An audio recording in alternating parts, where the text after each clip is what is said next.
Advocate Krishnaraj എന്താണ് ചെയ്തത്? അദ്ദേഹം ചെയ്തത് ആവിഷ്കാര സ്വാതന്ത്ര്യത്തിലേക്കുള്ള കടന്നുകയറ്റമോ ഒരു കലാകാരിയോടുള്ള അവഹേളനമോ ഒന്നുമല്ല.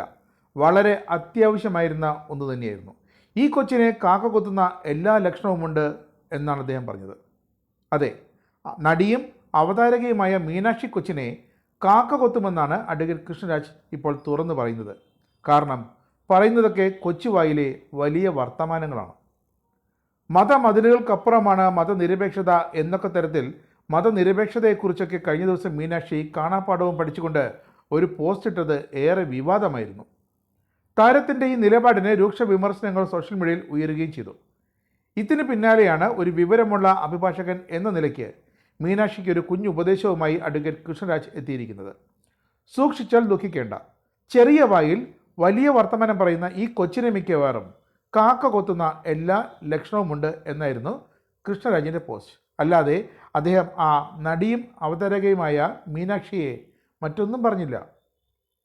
മീനാക്ഷിയുടെ പോസ്റ്റിനെ കുറിച്ചുള്ള വാർത്തയുടെ സ്ക്രീൻഷോട്ട് പങ്കിട്ടുകൊണ്ടായിരുന്നു കൃഷ്ണരാജിൻ്റെ ഈ പ്രതികരണം. ഇനി മീനാക്ഷിയുടെ ഈ വലിയ വർത്തമാനത്തിൻ്റെ ബാക്കി ഭാഗങ്ങളിലേക്ക് കടക്കാം. മീനാക്ഷി ഇങ്ങനെയാണ് പോസ്റ്റ് ഇട്ടത്. ചോദ്യം: നമ്മുടെ നാട്ടിൽ മതനിരപേക്ഷത എന്നത് പൂർണ്ണമായ അർത്ഥത്തിൽ സാധ്യമാണോ? വലിയ അർത്ഥതലങ്ങളുള്ള വിഷയമാണ്. എൻ്റെ അറിവിൻ്റെ പരിമിതിയിൽ ചെറിയ വാചകങ്ങളിൽ ഉത്തരമിത: മതമിളകില്ല തനിക്കെന്ന് ഓരോ ആളിനും ഉറപ്പാക്കാനായാൽ തനിയെ നടപ്പായിക്കൊള്ളും മതനിരപേക്ഷത എന്നതാണ് എൻ്റെ മതമെന്നായിരുന്നു ഒരു കവിതയുടെ രൂപത്തിൽ മീനാക്ഷിയുടെ പോസ്റ്റ്. ഇതാണ് നേരത്തെ പറഞ്ഞത് കൊച്ചുവായിലെ വലിയ വലിയ വർത്തമാനങ്ങൾ. നേരത്തെ പാഠപുസ്തകങ്ങളിൽ ദളിതരെക്കുറിച്ച് പഠിപ്പിക്കുന്നതിൽ മാറ്റം വരുത്തണമെന്ന് വരെ ഇതേ മീനാക്ഷി പറഞ്ഞതും വിവാദമായിരുന്നു.